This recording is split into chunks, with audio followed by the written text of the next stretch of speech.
वहिनी, तुम्ही समजावा ना भाऊसाहेबांना. बघा कसं बोलतायत ते. मी तो पूर्ण प्रयत्न केला अजमेरा साहेब. तुमच्या समोर 10-20% व्याज देण्याची गोष्ट केली, पण नाही होऊ शकलं.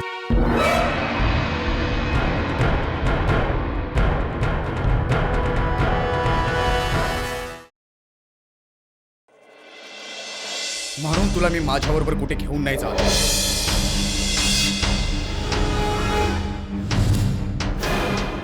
कुठे घेऊन जायची लायकीच नाही तुझी.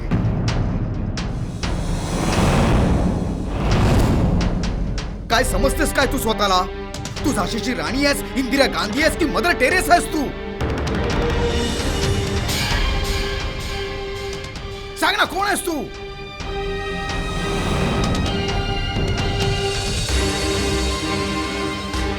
माहित आहे का काय केलंस तू? एका मुलीचा चालू होणारा संसार बिघडून टाकलायस. तिच्या स्वप्नांना, तिच्या भविष्याला कायमचं ग्रहण लावून टाकलंस तू.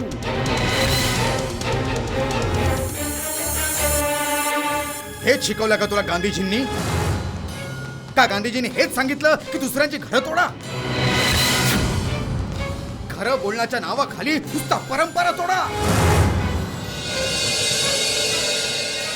मला सांग ना, कोण नाही देत हुंडा? जवळपास सगळेजण तर देतात.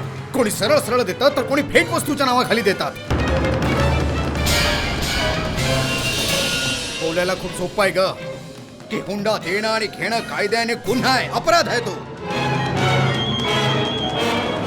मी तर म्हणतो या देशामध्ये हुंड्यांशिवाय लग्न करणं हे तर होऊच शकत नाहीये. मोठी कायदे झाडत होती तिथे. काय माहितीये काय तुला कायद्यांविषयी? कोण आहेस कोण तू? तू सुप्रीम कोर्टची वकील आहेस, जज आहेस, बॅरिस्टर आहेस? कोण आहेस कोण तू?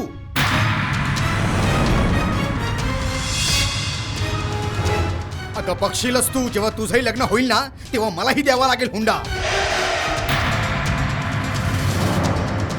पण मी हा सगळा विचारच का करतोय?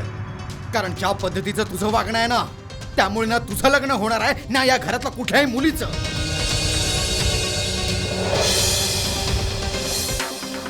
नाक कापल्यास तू आमच्या सगळ्यांसमोर. सगळ्यांसमोर आमची इज्जत घालवली आहेस. आता आणखीन काय बाकी राहिलं असेल तर तेही करून टाक. रोज रोज म्हणण्यापेक्षा तर हे चांगलं आहे की सगळ्यांना एकदाच मारून टाक.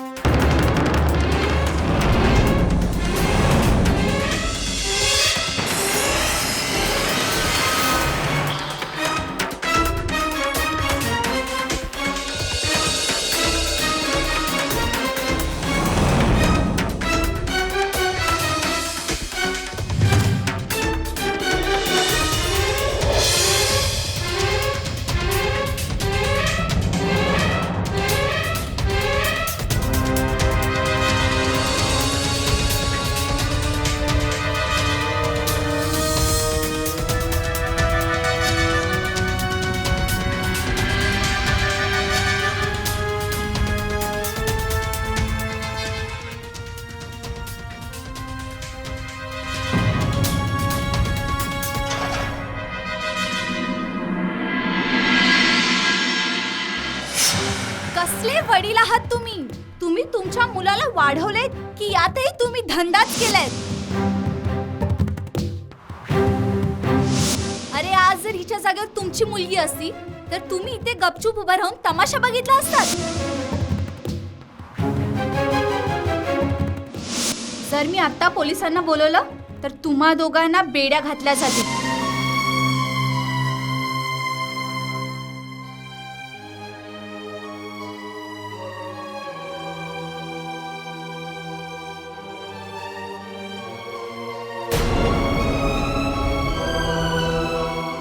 राहू दे शारदा, हा सगळा तुझ्याच लाडाचा परिणाम आहे, समजलं? इतकी सूट दिलीस ना तू तिला, म्हणून ती एवढं सगळं बोलतेय. मला माहितीये माझ्याकडून चूक झाली. यापुढे चुकून सुद्धा मी तिला बाहेर घेऊन नाही जाणार. यापुढे अशी वेळच येणार नाही शारदा. आज जो तमाशा घातला ना तुझ्या मुलीने, त्यामुळे आपल्याला कोणी कधीच बोलवणार नाहीये. माहितीये शारदा तुला तुझ्या मुलीने काय केलंय ते? आपल्या बरोबर तिने आपल्या बहिणींचं देखील जीवन उद्ध्वस्त करून टाकलंय. सांग ना, कोण येणार आता आपल्याकडे स्थळ घेऊन? अगदी सगळ्यांसमोर तिने आपली इज्जत मातीत मिळवून टाकली आहे. मला तर वाटतंय आता काहीतरी करून घ्यावं स्वतःच. शुभ शुभ बोला जरा. मला माहिती आहे जे झालं ते योग्य नाही झालं, पण मुलाकडच्यांनी सुद्धा चांगलं नाही ना केलं. अगं, योग्य की अयोग्य ते सगळं गेलं चुलीत. त्यांना माहित ना ते. हिला सरपंचगिरी करायची काय गरज होती? अगं, समाजात कितीतरी वाईट गोष्टी आहेत, कृती आहे, कचरा आहे. सगळ्यांचा ठेका काय हिने घेऊन ठेवलाय का? तू लक्षात घे शारदा, जर अशीच लक्षणं राहिली नाहीची तर एक दिवस आपल्याला नाही हे घर तर हे शहर देखील सोडून जावं लागणार आहे.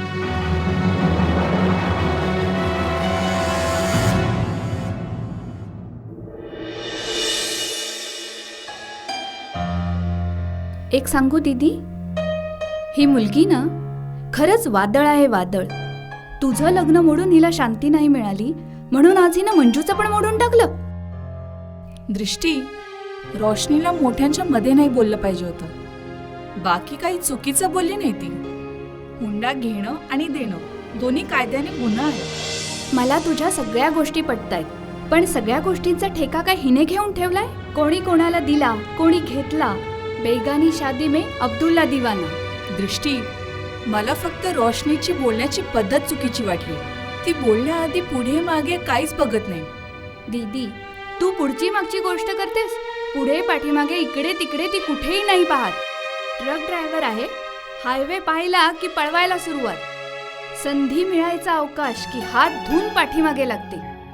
तुला तर माहिती ना तिचं तत्वज्ञान. भाषण देताना तर विवेकानंद, दयानंद, रामतीर्थ, नानक, बुद्ध, बापूजी सगळेच अवतरित होत असतात.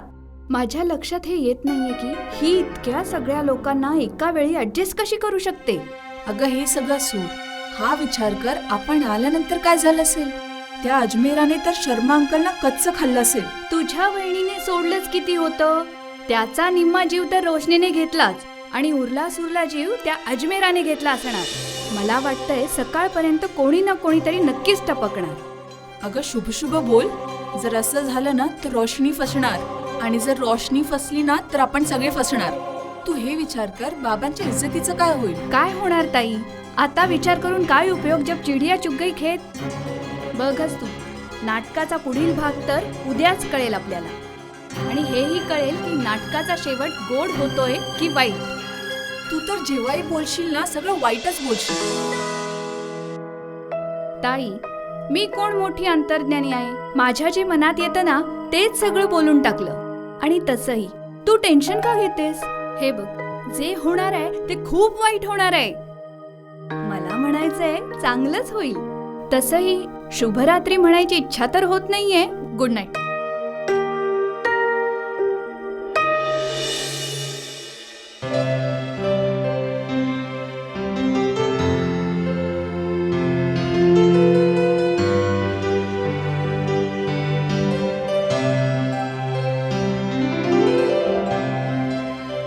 सिमरन, काय झालं सिमरन? तू अशी उदास का बसलीस? मी कोणाशी नाही बोलणार. मी कट्टी आहे सगळ्यांची. अरे अरे अरे, का? मी काय केलं? तू नाही, त्या फेट्यावाल्या 2 अंकलनी केलंय. आता त्यांनी काय केलं? मी बाबांबरोबर खूप एन्जॉय करत होते. इतक्या दिवसांनी बाबा भेटलेले. एक अंकल एवढ्या जोरात ओरडले की बाबा मला सोडून त्यांच्या जवळ गेले. ते अंकल एवढ्या जोरजोरात का ओरडत होते? बाळा, तुला नाही कळणार. बाळा, एक अंकल दुसऱ्या अंकलकडे पैसे मागत होते. का? त्या अंकल जवळ पैसे नव्हते का? का त्या दुसऱ्या अंकलनी त्यांना पैसे दिले? नाही दिले म्हणूनच तर त्यावरून भांडण झालं ना. भांडण अंकल करत होते, मग रोशनी ताई का त्यांच्याशी भांडायला लागली? ओफो सिमरन, तू किती प्रश्न विचारतेस. रोशनी ताई त्यांना समजावत होती. तर मामी रोशनी ताईला का गप्प करत होती? ओफो, तू तर प्रश्नांचा भडीमार करतेस. मी सांगितलं ना तू लहान आहेस, तुला या सगळ्या गोष्टी नाही करणार. आई, जर तू माझ्या प्रश्नाचं उत्तर नाही दिलं तर मी तुझ्याशी कट्टीच राहणार. सिमरन, तू तर मागेच लागलीस. मामा रोशनीताईला समजावत होते, तिने मोठ्यांच्या मध्ये नाही बोललं पाहिजे म्हणून. समजलं? मग काय रोशनीताई काही चुकीचं बोलत होती का? नाही बाळा, रोशनीताई चुकीचं काही बोलली नाही, पण ती ज्या पद्धतीनं बोलली ना ती चुकीची होती.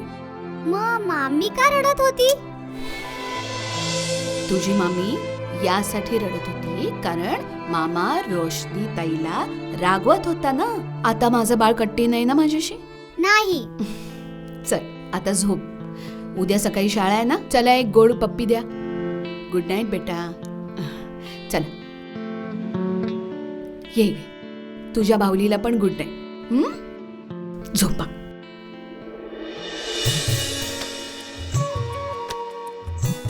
थँक्यू.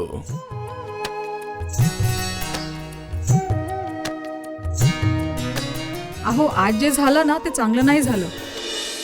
देणारे देत होते, घेणारे घेत होते. याच रोशनीने मध्ये बोलायला नाही पाहिजे होतं. का नाही बोलायला पाहिजे? बरोबर बोलली, अगदी बरोबर बोलली. या हुंडा घेणाऱ्यांविरुद्ध कुणाला तरी आवाज उठवायला पाहिजे की नाही? पण या मुलीने तर दाखवून दिलं की सत्यात किती ताकद असते. सत्य जेव्हा सिंहासारखं चालतं ना, तेव्हा असत्याचे कुत्रे शेपूड घालून बसून राहतात. कशी वाघिणीसारखी डरकाळी फोडत होती ती. हिम्मत झाली का कुणाची हो तरी करायची? I am impressed, highly impressed. हे बघा, या सगळ्या गोष्टी ऐकायला बऱ्या वाटतात. भाषण आणि उपदेशाचे काय? जेवढं पाहिजे तेवढं द्या, फ्री तर असतं. नाही आई,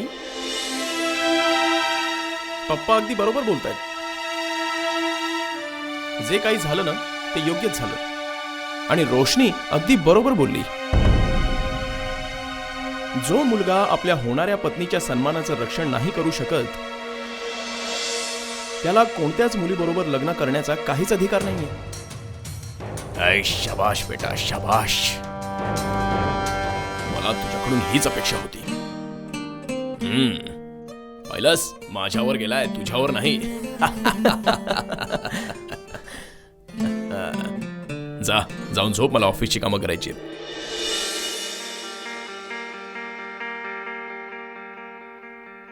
रहीम चाचा, मला आजचा दिवस, आजची तारीख कायम लक्षात राहील. मला अजून तरी विश्वास नाही वाटत आहे की जे मी पाहिलंय ना ते खरंय का हो? काय एवढ्याशा वयामध्ये देखील कोणाचे असे विचार असू शकतात का? आणि तेही आजच्या काळात? होऊ शकते बाबा, नक्कीच होऊ शकते. मी स्वतः माझ्या डोळ्याने बघितले. तुम्ही तुमच्या डोळ्यांनी? मला काहीच समजत नाहीये बाबा. जेव्हा ती मुलगी बोलत होती तेव्हा माझ्या डोळ्यासमोर तुमचं चित्र उभं राहिलं. तुमचं बालपण आठवलं. माझं बालपण? मी माझ्या लहानपणी असाच होतो का? अगदी असेच. जर कोणी कोणावर अन्याय करत असेल, कोणाचा हक्कही राहून घेत असेल, किंवा कोणी बेईमानी करत असेल, तुम्ही लगेच मध्ये बोलायचे, जशी ती मुलगी मध्ये बोलली. रहीम चाचा, हेच तर दुर्दैव आहे की माणसाला आपलं लहानपण कधीच लक्षात नाही राहत. आपल्या जीवनातले सगळ्यात अमूल्य क्षण, सगळ्यात महत्त्वाचे क्षण लक्षात नाही राहत. म्हणून मी माझ्या लहानपणीचं तर नाही सांगू शकत. हा मात्र एवढं नक्की सांगू शकतो की मी माझ्या मूल्यांशी, माझ्या संस्कारांशी कधी तडजोड नाही केली. नेहमी सत्याची साथ दिली, कधी खोटेपणाची बाजू नाही घेतली मी. आज या मुलीला पाहून मला तर नक्की वाटलं की जोपर्यंत समाजात अशा मुली आहेत ना, तोपर्यंत आमच्या सभ्यतेला, आमच्या संस्कृतीला काही धोका नाही आहे. तुम्ही अगदी योग्य बोलतायत बाबा. मी हे केस उन्हात पांढरे नाही केलेत. माझ्या डोळ्यांसमोर न जाणो असे कित्येक प्रसंग येऊन गेलेले आहेत. पण अशी घटना ह्या म्हाताऱ्या डोळ्यांनी आजपर्यंत नाही पाहिली.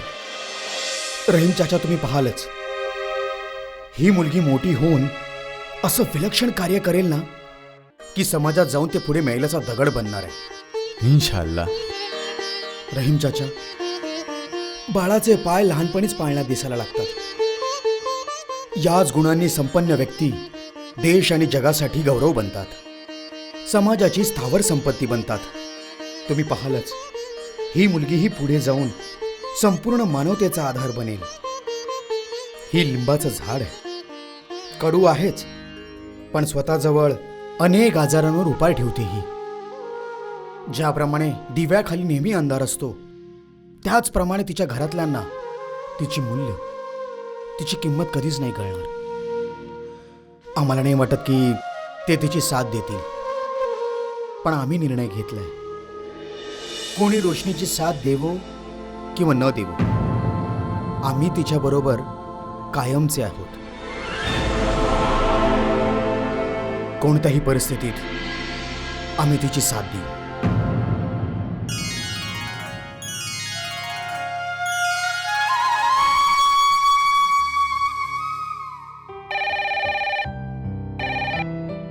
हॅलो, हॅलो आंटी, तुम्ही पप्पांच्या ऑफिस मधून बोलताय का?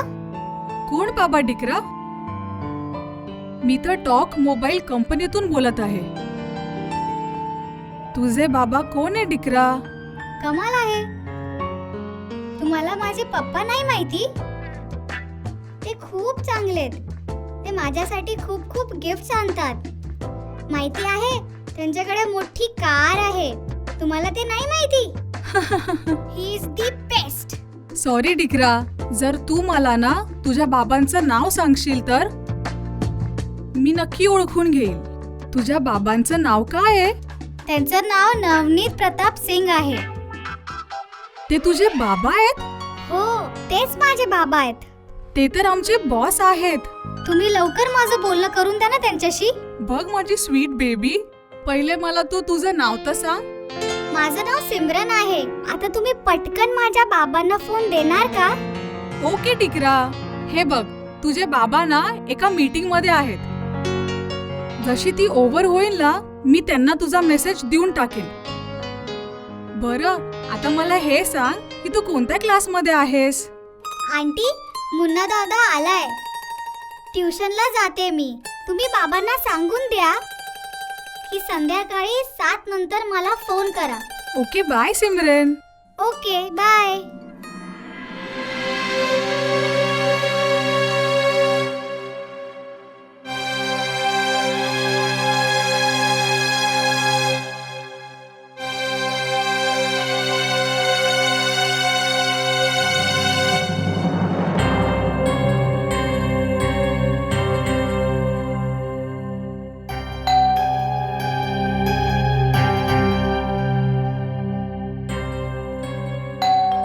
जा, जाऊन दरवाजा उघडा ना.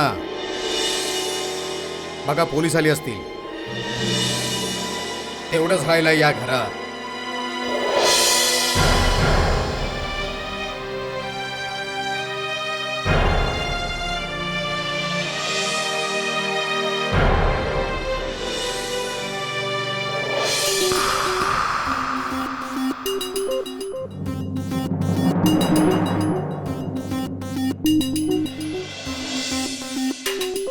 नमस्कार.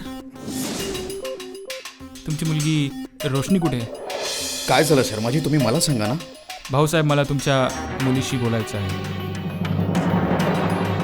अब या ना, तुम्ही पहिला नाश्ता तरी करून घ्या. या या ना. नाही वहिनी साहेब, बसायचं नाही. मला तुमची मुलगी रोशनीशी बोलायचं आहे.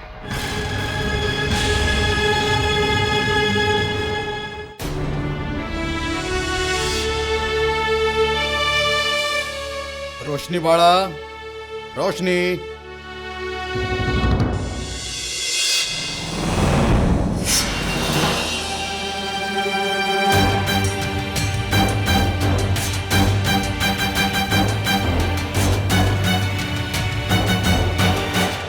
जी.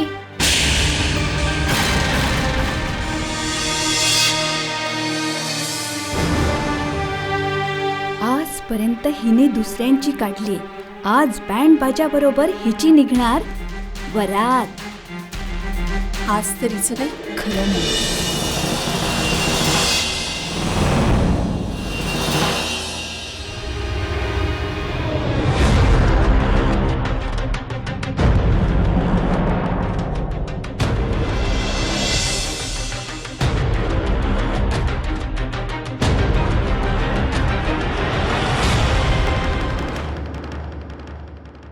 असं दिसतंय की रात्रीचं दुःख सहन नाही झालंय म्हणून वेडा झालाय.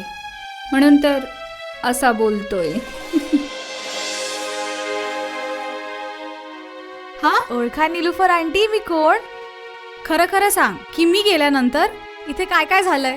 व्हायचं काय, बस तेच रुटीन. ऑफिसमधून घर, घरून ऑफिस, आणखीन काय? अच्छा, मग ही सिमरन कोण आहे?